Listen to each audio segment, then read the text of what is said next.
Hello everybody, and once again welcome to another episode of Let's Talk About. This is me, Amin. And this is Alex. And in today's episode, we're going to talk about the iPhone 12. Obviously, if you've been watching the series, you know that just after the announcement of the iPhone 12 last month, was it last month?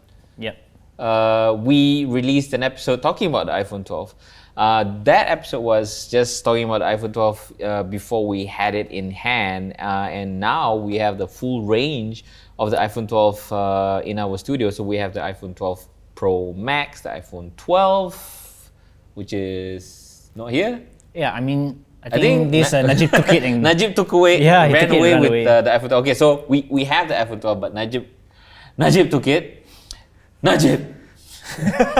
Semua salah Najib. Anyway, Pro Max, the iPhone 12 and the iPhone 12 mini.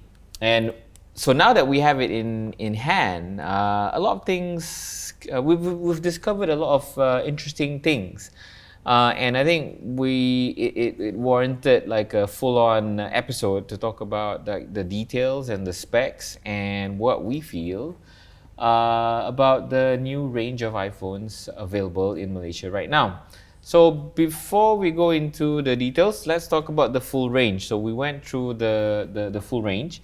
The most expensive one is of course the iPhone 12 Pro Max, and then you move down, you get the iPhone 12 Pro, and then after that you have the iPhone 12 itself, and then the iPhone 12 mini. For me, the easiest phones to compare between the two is the iPhone 12 and the iPhone 12 mini, because they are essentially the same phones except for the screen size, right? Yep. And the battery, of course. And the battery, okay. So, and then after that, we have the Pro and the Pro mini, the iPhone Pro and the Pro Max. I think the difference is the Pro Max has the sensor shift, right? It's more than that. The main sensor is bigger. Okay. You have a larger sensor. They didn't reveal the actual sensor size, but it has a 1.7 micron. Okay, pixel. so before you get into that, we were comparing phones, right? So where the iPhone 12 mini and the iPhone 12 is super easy to compare, whether you want big or small. The Pro and the Pro Max has a lot more nuances. Yep. Okay. Go. So firstly, the camera, right? Although you have the same number of cameras, but it's a bit different. So the main camera itself, it has a larger sensor. Apple doesn't disclose the actual size of the sensor, but they said the pixel size is larger at 1.7 microns. And on top of that, you also get like a sensor shift optical image stabilization. So that provides better stabilization when your hands are really shaky. And of course, the telephoto lens. So the normal iPhone 12 Pro gets 2 times optical zoom, similar to what you get on the previous iPhone 11 Pro and Pro Max, but this time they up it up slightly a little bit more. It does 2.5 times optical zoom. Yeah. So the cameras are slightly different. Yeah. And then the sensor shift, only the iPhone Pro Max has it, right? Yeah. And then, so if you want everything, it's the iPhone Pro Max. And then of course the battery sizes are, so the bigger the display, the bigger the battery. All of the phones Apple say are 5G capable, but it's not relevant to Malaysia, right? Yeah, because for the US market, the iPhone 12 series supports millimeter wave, so that supports even higher speeds. And you can tell the difference by looking at the bands of the iPhone 12. So in the US market, right, there's something extra at the sides here, so that indicates that's like an extra antenna for millimeter wave. Like an extra band. Extra band. On the left side. Normally on the left side here. On the left side where the power button is, right? Below it, yeah. Below the power button, there's another band. Yeah. So in Malaysia, Malaysia units, we don't get the band. So if you're listening to this on podcast, if you're going to an iPhone and to an Apple store and you want to check what we're talking about, so you just hold the iPhone 12, obviously. The power button is on the left side. So just below the power button, there should be another antenna band. So just above the power button, there is an antenna band. You can see there.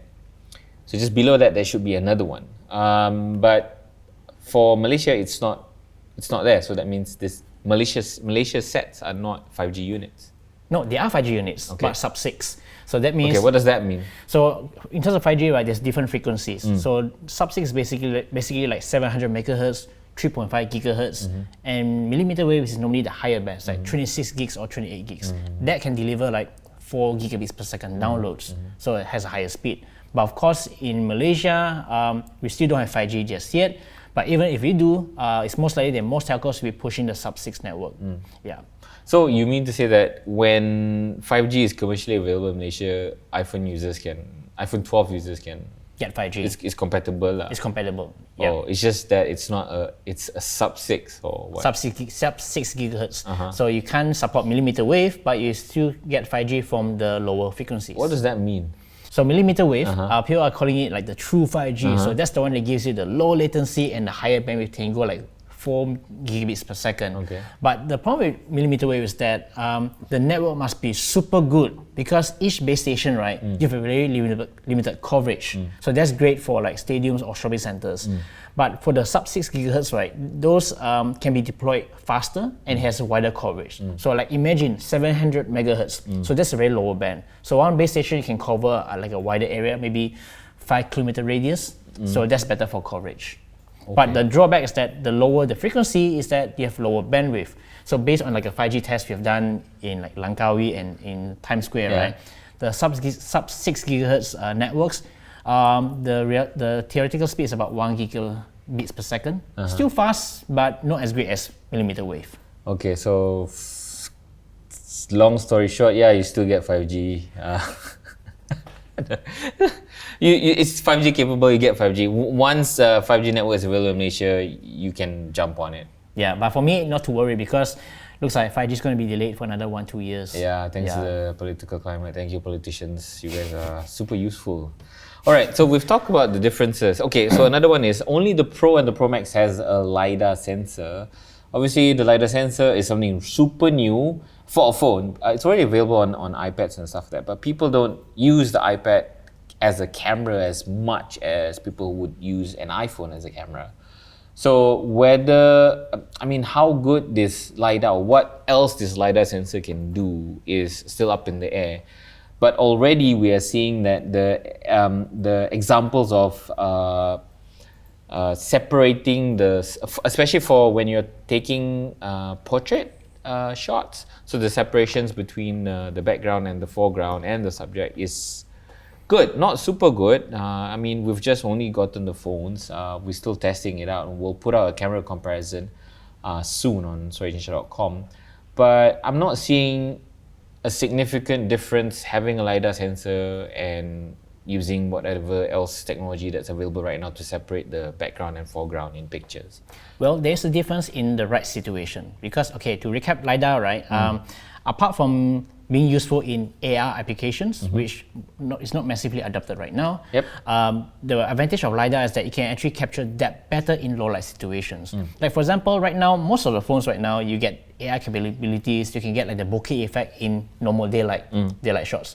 But with LiDAR, Apple reckons that you can get faster focusing for this kind of portrait shots in low light. So Apple claims lah. I'm a bit skeptical about Apple claims now that we have the phones in hand and we know a lot of other things. So in the next session of this show, we're going to talk about all the cons, or I don't know how lah. It's like all the secret or hidden charges Apple has put in for you to enjoy all this amazing technology Apple has announced during the iPhone 12 launch. So LiDAR, in terms of the claim, they claim it's faster and everything. I'm not sold yet until we do the camera test. Okay, so I want to go into we went through the differences and we talked about LiDAR a bit. Now I want to go into the similarities of the phone. So I'm so happy that across the range you get like a really good display. So all of the phones from the iPhone 12 mini all the way to the iPhone 12 Pro Max is running OLED, and that makes a big difference. So talking about it in terms of specification, you cannot really appreciate the details and the nuances Apple has put in to make this an amazing viewing experience. I say it like an ad, but it's actually not. The first time I held this in my hand, this is the iPhone 12 Pro Max, I was like blown away by how good the display is. And I also played around with the Mini, and the experience is the same, but it's just in a smaller, more pocketable form factor. So we're going to talk about the display. In terms of similarity as well, all of the phones get this new ceramic shield front, which Apple claims is 4 times stronger than their previous glass. But I want to tell you guys this.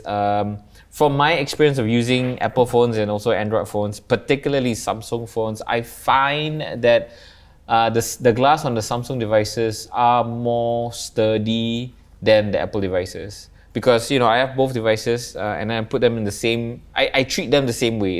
It's in the same back pockets I have in my jeans, or it's either on my in my front pocket.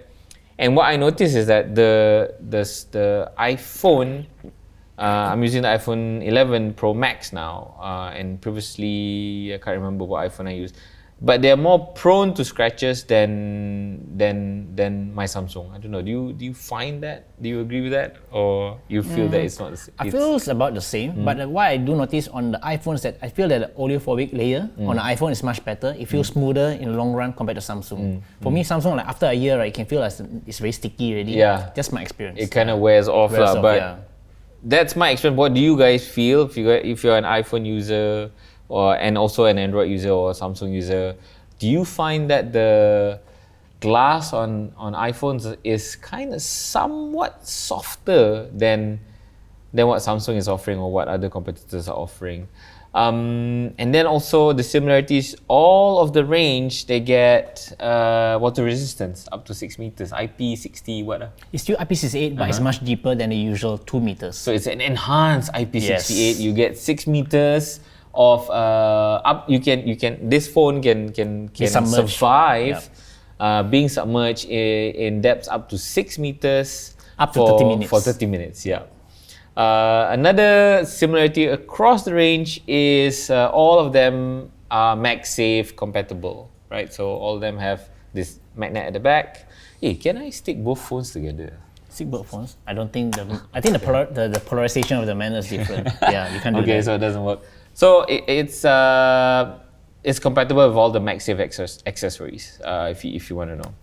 Okay, I think that's about it in terms of the iPhone's specification. And today's episode is not about that. It's about the feel and the things that you cannot put in specs. It's the things that you have to go to the shop, or you have to watch this show, or you have to listen to this show to understand what we mean. And although the design, a lot of people say, it looks the same, right? It looks the same, but it's actually there's actually some differences. So you can see that if you're watching on if you're listening to this on podcast, again, come over to our YouTube channel and watch the show. Then you can see the difference. So you can see that the iPhone 11 and this is the iPhone 12 Pro Max. Both are Pro Maxes. This is 6.5 inches. Yep. And this is 6.7. That is probably 0.2 inch of a difference. Not much, but it's in terms of the small things. So this one has curved edges. This one has the Pro Max. The 12 Pro Max have, I don't know how to describe it. It's more squarish. It's flat. It's a flat edge. So this goes back to the old designs of the iPhone 4, iPhone 5, where you had the flat edges. So this design language started with the iPhone 4. And if you want to read through storychanger.com all the way when the iPhone 4 was launched, I remember distinctly talking about how the design of the iPhone 4 is one of the most beautiful smartphone designs ever. And I would say that design has held on to the test, has held well with the test of time, because this phone here, the iPhone 12 Pro Max, or even the iPhone Mini, is still really good to look at. And I don't know what they've done in terms of the design, but the display seems to look so much better. I think it's because of the bezels. So right now, as a result of the flat edges, right, the bezels are somewhat thinner, because previously on iPhone 6, 7, sorry, not 6, but iPhone 10, iPhone XS, or the iPhone 11, you have that thick curved edges. So the overall thickness is a bit, it's like slightly bulging out, right? It's slightly bulging out. So now it looks thinner in the hands. Yep. So that's, as a result, right, even though they have put a bigger display, it feels roughly the same as the iPhone 11 Pro Max. And I like the fact that it still retains stainless steel. Yep. So the iPhone 12 Pro series still use stainless steel, so it has that expensive feel. You can see that, it's really, really fine. I would say that this is a very nice treatment. It feels like jewelry. Yeah. And you can't say that in specs, then you can't express that in like in just the numbers alone. You have to like really feel it. And I remember in our early episode of the iPhone, that when we did iPhone 12, when we were doing Let's Talk About iPhone 12 right after the launch, right? We were saying that, you know, this is the best phones based on the specs. The improvements are significant, and if you're from an iPhone 10, you know, this is a worthwhile upgrade, and that still holds true. But now having the devices in our hands, I mean, you know, yeah, why are you not getting an iPhone 12?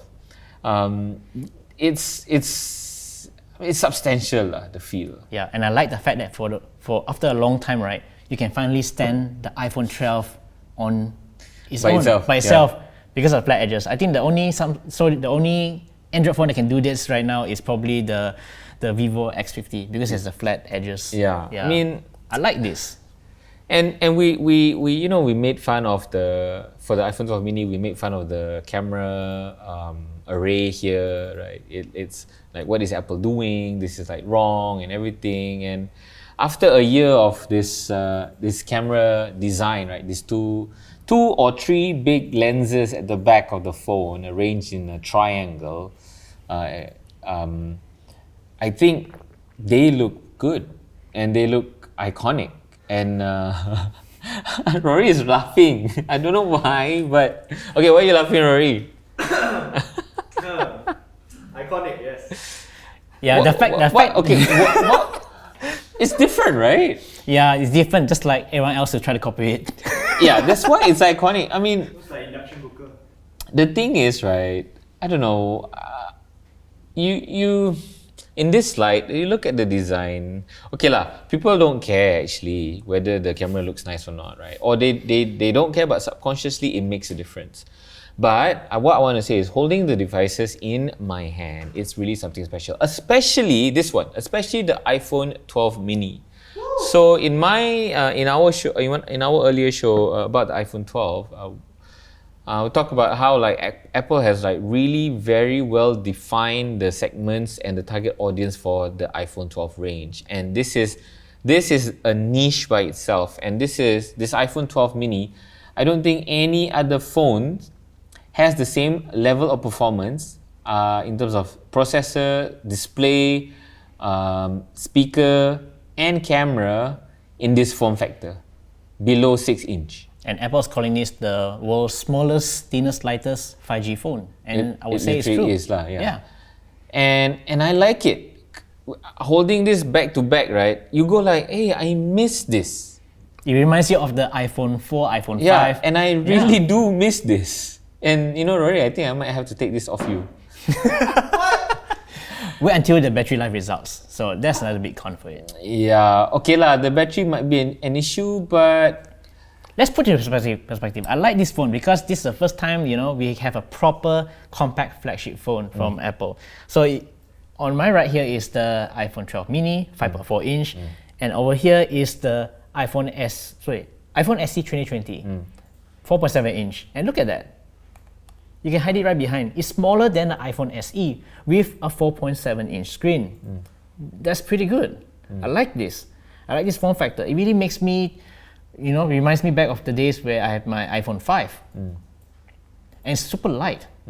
And for the iPhone 12 and iPhone 12, for the iPhone 12 and iPhone 12 mini, it uses an aluminium band, so it's actually much lighter than what you get on the iPhone 12 Pro. It's funny that you mentioned this. In terms of weight, right, I can really feel the heft of the iPhone 12 Pro Max. In fact, it feels heavier than the iPhone 11. And then when I take the iPhone 12 mini, it's like, oh my god, it's like it's nothing in the hand. Yeah. It feels like a, you know, those dummy sets. Yeah, during those days, it's the dummy set, right? Yep. It feels like a toy. Okay, and we talked about the details. You wanted to point out something, right? Yeah, if you, let's say for those who are really OCD, right? Once you look at the bottom here, you notice that it's not symmetrical. So you can see the speaker grill with 4 holes, and then the mics with another 2 holes. Like, why can't they make 2 and more the band holes? is there. And the band is there. I guess because the band is there, they kind of make 4 holes. No, but why they put... Oh, okay. Okay, let's look at this one. Does that look more symmetrical? No, it's the same. It's the same. Again, it's for the bands. So can you see the unsymmetryness of this? And there's a band there. I guess it's not as pronounced on the bigger phones than on the iPhone 12 mini. Yeah, because I have here the iPhone SE, right? So you have symmetrical number of holes here. So you have 6 on the left and 6 on the right for the iPhone SE 2020. I guess it's because of the bands. There's no way around it. Because it's 5G capable now. Yeah, 5G. Anything for 5G. What else do I want to talk about? Okay, we know the display is super amazing. Yeah, finally OLED across the range. Yep. You get full HD. Yep. No more of that liquid retina display that's based on Bullshit, LCD yeah. with like a 720p Yeah, because display. I remember when Apple came out with the iPhone 10, iPhone 10R. 10R, yes. Or as you youngsters would call it, the iPhone XR. And I really like the concept where you get flagship processor, flagship camera in an iPhone experience with the iOS and everything. But I really marked it down because of the display. And I guess Apple finally listened to me. So they're putting now an OLED display, and there's really nothing I can fault with this. A lot of people saying, it's going to be the battery performance. 50-50, jury's still out on that for me. I think Apple has optimized the OS to be able to deliver at least 8 hours of battery life on a single charge for the iPhone 12 mini. I reckon it's already better than the iPhone SE because they came with like a tiny 1,800 mAh battery. Yeah. And for that phone, right, you probably need 2 charges per day. Yeah. But for this one, it's slightly better. It's 2,200 mAh battery, and of course you get a more efficient 5nm processor. So hopefully this can last at least a full day. Yeah. So in general, Apple phones always have smaller batteries than Android phones anyway. It's just because Apple phones are just more power efficient than Android phones, and they have less RAM. It means it's just more power efficient. Okay, this is the iPhone 12. Alex, you said this is the Goldilocks? Yeah, because it's a 6.1 inch right smack in the middle. And the thing is that this is the same size as the iPhone 12 Pro. Oh, okay. No, this Wait, is the Pro. sorry, this is a Pro. Oh, wait. Oh, sorry. Yeah, Okay. Najib. Najib took the iPhone 12. Yeah, so iPhone 12, Same iPhone 12 Pro, size. same size. And then the price difference is like almost like $1,000. But of course, the difference is the storage. So the storage for the Pro starts at 128, and the 12, the non-Pro version, starts at 64 gigs. So coming back to the iPhone 12 mini, Rory has been using it for I think a couple of days. He tells me he gets 12 hours of battery time and 6 hours of screen on time, which is almost on par. Actually, not almost on par, which is on par with a lot of Android flagships out there. In fact, I think it's roughly the same as a Snapdragon, Samsung Galaxy Note Ultra-ish thing. No, Rory? No. Only the Exynos ones. Yeah, the non-Exynos one. I mean, the Snapdragon ones are better. Snapdragon ones are 7 minimum. Oh, Yeah, okay. it's as good as Samsung Exynos flagships. Yeah. Okay, so then okay, so we covered the phones. We talked about the ranges. We talked about if you want a really small pocketable phone that you can use with one hand, the iPhone 12 mini is it. You're not sacrificing a lot except for maybe battery life, but I think we found out that it's still comparable. You miss out maybe on the zoom, but I don't think that's a big deal. Moving up, if you want a bigger screen because you want to watch movies and stuff like that, the iPhone 12. And then you go into the iPhone 12 Pro and the iPhone 12 Pro Max, which has the Lidar and slightly better camera hardware. But I'd be hard-pressed to think that you would be able, or I, at the very least, would be able to discern between any of them on a day-to-day use, at most, So get the one that you can afford. Now I want to go into the accessories. So the iPhone 12 comes with a number of Magsafe enabled accessories. This one is a basic Magsafe case. This round thing that you see, and all of the Magsafe cases comes with a round shaped magnet at the back. The primary use of this magnet is obviously to charge the phone with a Magsafe charger. So all you have to do is just put it down and it locks in place, and you don't have to worry about fiddling around with the position of the wireless charging mat. Because most of the time, so if you haven't used a wireless charging mat, the problem is with wireless charging mat, especially those with small coils, is that if you position the phone slightly differently or wrongly, it's not going to charge. Yep. And that kind of like defeats the purpose, because the reason for you using a wireless charging mat is just you want to put it down on the table and forget about it, and it charges. Sometimes you do that and you forget about it and it doesn't charge, and that's the problem. And I think it's, let's say you're charging the phone on a wireless charging pad, right? And suddenly you need to answer a call. You need to take it out. That's going to stops charging. It's going to stop charging. Yeah. So that's another annoyance. Yeah, and you put it back down again, you have a higher chance of not charging the phone at all. and it might screw up your battery. So this is great because it's already charging, and if there's a phone call, I can just pick it up and it's still charging, and this is amazing. And I want to talk about this because again, I cannot explain this in like specs and whatever, right? So there's a magnet, and you all assume like, okay, yeah, a magnet is gonna stick. Everybody intuitively know how a magnet works. Yep. But again, I'm gonna sound like an ad, and Roy's probably gonna laugh at me again. I think only Apple does magnet well. Seriously? What? No. Okay, go to not a camera shop. You go to an iPhone store, right? If you can do this, and again, those who are listening to this on podcast, you can come and watch this on our YouTube video. As I slide this Magsafe charger across the iPhone onto the Magsafe receiver on this iPhone with the case, right? There is a degree of tactility. It feels like it locks in place. There's like a invisible force. Like Like it feels it like locks in place, vacuuming. like it is physically locking in place, but it doesn't. And yes, people can do magnet, but they cannot do it in this way, or at least I've not seen any other brand does it this way. So you're saying that Apple reinvented magnets? No, I'm not saying that. I'm saying they are good at the details that people don't think they want, but when they experience it, it's like, damn. I understand where you're coming from. Like, anyone can just do magnets on a phone. Yeah. Like, you've seen it on like the third-party chargers. You can see those on those stupid third-party cable charger, the Yes, Magsafe, the original ripoff. Magsafe, Yeah, yes. the Magsafe ripoff. Yeah, but the amount of force, this is just nice. And for those who can't visualize this, right? Imagine the Apple Watch charger, but just make it a little bit bigger for the iPhone. Bigger and stronger. It's Yeah. Guys, you're watching this. You don't believe me? Okay, you want to ridicule me? Go ahead, put them in the comments below. But before you do that, I urge you to go to an Apple store and try it yourself. And if you're not blown away by it, okay, put it in the comment below and tell me, like, I mean, you're just over exaggerating. But if you are blown away, give me a thumbs up. Seriously, guys, I'm telling you. It is strong. It is Number strong, one, yeah. okay, number one, wireless charging. It has been around for like so many years, at least a couple of years before Apple put it in their phones. But what was the first wireless charging phone for Apple? Apple? The iPhone 10? 10, right? Yeah, iPhone So that 8, was like yeah. at least a couple of years. iPhone 8, okay, at least a couple of years before, after wireless charging is available. And then everybody was like, it doesn't have wireless charging. And it wasn't a big deal for me. But they are the ones that make magnets in wireless charging mainstream. And we go like, how come nobody did that? Yeah, I must agree.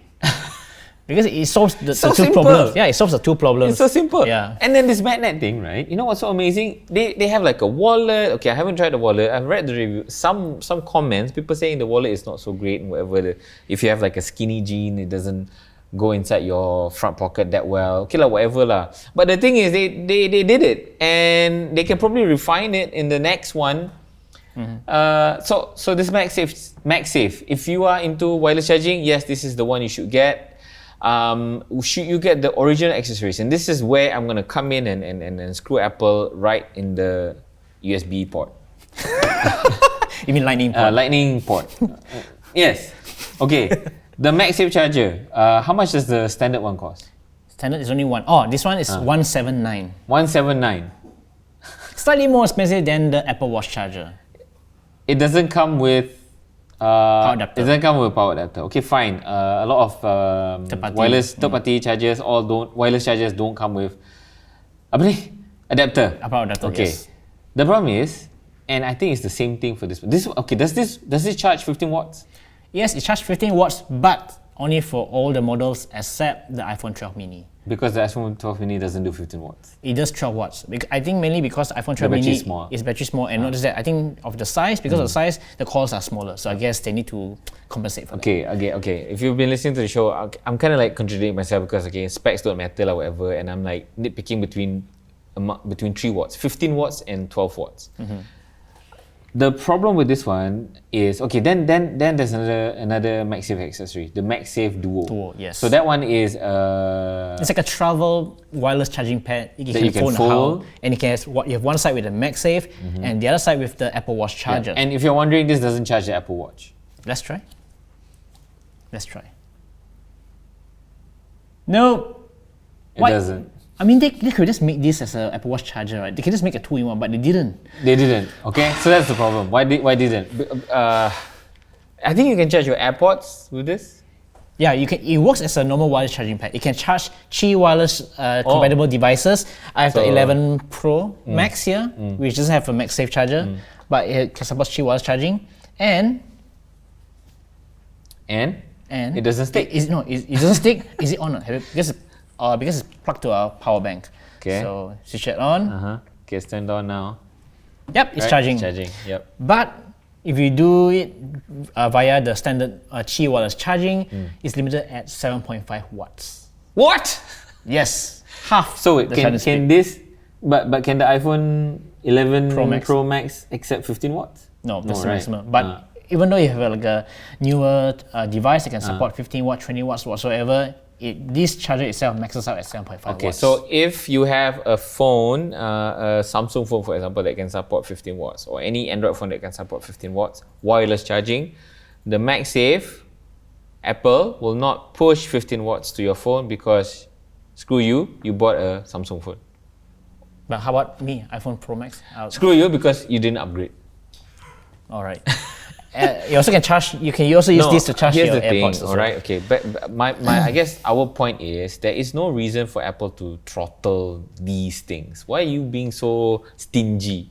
You do amazing things like all this stainless steel design, make it like a jewel, and never compromise on all the small things. You have wonderful speakers, you put in like a really nice display on all of your iPhone 12 phones, and then you go like, hey, you know what, because I can, you guys who don't buy iPhone 12, we're not gonna give you full wireless charging.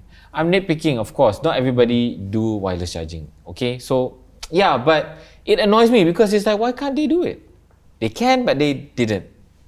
On the same thread of they can, but they didn't, the MagSafe Duo, we just found out. What did we find out? Okay, the Magsafe Duo, right? Okay, firstly is 589 ringgit. That's super expensive. 589 ringgit, and it doesn't come for a charger that doesn't come with an adapter. Yeah, it doesn't come with an adapter. Okay. And initially when they introduced that, right, it says that you need to buy a 20-watt charger, cost 99 ringgit, sold separately. Fine. But just yesterday, at the time of recording, they said that, you know what? Actually, you need a 27-watt charger to get the maximum potential. Because if you use a 20-watt charger, the MagSafe charger only pushes 11 watts. Yep. And you want to have the higher speed, they ask you to get 27-watt charger. And Apple doesn't sell a 27-watt charger. So the closest thing you're going to get is the MacBook Air's 30-watt USB-C PD charger that costs 189 ringgit. And even if you plug that in, he's still not getting 15 watts. Because? It's 14 watts. What? Yes. So okay. you're going to spend almost 800 ringgit for a charger that doesn't really give you the full potential. Almost 800 ringgit. Dude, people can buy a phone and get a faster charger. I'll rather use that money to buy the 20-watt charger and this, I think, can buy a 3 or 4 sets and toss it in every single room I have. No, 800 ringgit, right? You can get a Poco X3 NFC. Yeah. You can buy a new phone with a 20-watt adapter? 33-watt charger. Okay, so like that, you buy the Poco the Poco X3 NFC, then use the adapter to fully charge to fully optimize the MagSafe lah. Yeah, and then get the phone and sell it. Here you go, we got a charger. Welcome to the real world. Welcome to the Apple world. Okay, obviously, to be honest guys, I can't really find any fault with the iPhone 12 range. And again, we're nitpicking lah. It's Apple being Apple lah. You gotta accept it lah. Already, you get a phone. You buy iPhone 12 Pro Max. You buy the phone. The cheapest for the iPhone 12 Pro Max is 5,600 ringgit, right? 5,600 ringgit. The Pro Max, 5,299. 5,300 ringgit, and it comes in this box. Just compare the size with Yeah. the previous one. So it's this about is the half. iPhone 11 11 Pro Max. This is the iPhone 12 Pro Max box. It's thinner lah. It's almost like, half the size. okay, the dimension wise, in terms of the height is the same. In terms of the width and footprint is the same. In terms of the thickness, it's almost half the size. So you reduce in terms of waste. I agree, you do. And also you can put double the iPhones in the same container truck. Yeah, you can. It's more efficient. I agree. But you know, again, I can't put out an argument like, yeah, you have to buy another adapter. We did talk about this. It's potentially going to increase more. It's potentially going to create more wastage. But I think they've done the numbers, and in the long run, it's better for the environment lah. And that's Apple lah. What are you gonna do? The Apple tax you gotta pay, right? You want to use all of the Apple's accessories to the fullest, you gotta pay. Yeah, and also speak about long-term usage, right? iPhones normally can last a pretty long time. So if you get an iPhone 12 Pro Max and you want to hold on to it for like the next 4 or 5 years, yeah, it still works. I reckon that Apple's still going to push updates, and if you do the cost analysis, that's going to cost you like $1,000 per year, roughly. Yeah. Yeah, it's still going to be worth the investment if you want to buy an iPhone Pro. Okay, I think that's pretty much it. Is there anything else you want to add? Apple, can you please make your accessories cheaper? To be fair, they reduce the price on certain things, like the 20-watt adapter is 99 ringgit. It's cheaper than before. Yeah. You want an earpods, they cost 99 ringgit now. It's cheaper. Earpods, like the one with the The wire. wired, yeah. If you really want that, How much? 99 ringgit. 99 ringgit for a wired Previously- earpods. What? Previously, it was like 149 ringgit, 139 ringgit, Yeah, so they still, reduced it's it. 99 ringgit too expensive. Yeah, but for me, like what we discussed previously, right, there are cheaper options out there. You can get from Ugreen, Aoki, Transmart, all the trusted brands. You can get like half the price. Or for the same price, you can get like a multi-adapter one, which can charge everything. Better buy than the stupid Magsafe duo. Yep, okay. So I think Alex sums it up very nicely. I'm just going to recap. Number one, iPhone 12, all of them are good. iPhone 12 mini, super awesome if you want to buy like a phone that's like Super that compact. you can use one-handed. Battery life, not bad.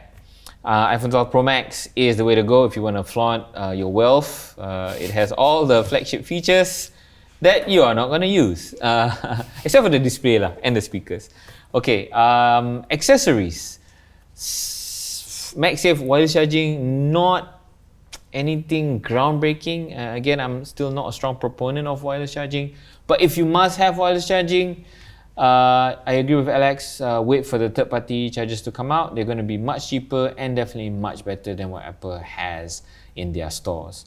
And that's pretty much it, guys. That's a hands-on look at the iPhone 12. This is what we think about it. If you guys agree, don't agree, comment in the section below. We love to hear from you guys. I just want to remind everybody, we're also available on podcasts. So just look for us, Sorry Chin Let's Talk About, on all of your favorite podcast platforms, and we're there. If you are listening to us on podcast, please do give us a 5-star rating, because that helps us a lot in getting more listeners. For those who are watching us on YouTube, thumbs up if you like the show. Please do remember to subscribe to our channel if you haven't already, and do comment in the comment section below. We love to hear from you guys. And that's pretty much it. This is Amin. And this Alex. And thanks for watching, guys. Catch you guys later. Bye. Bye.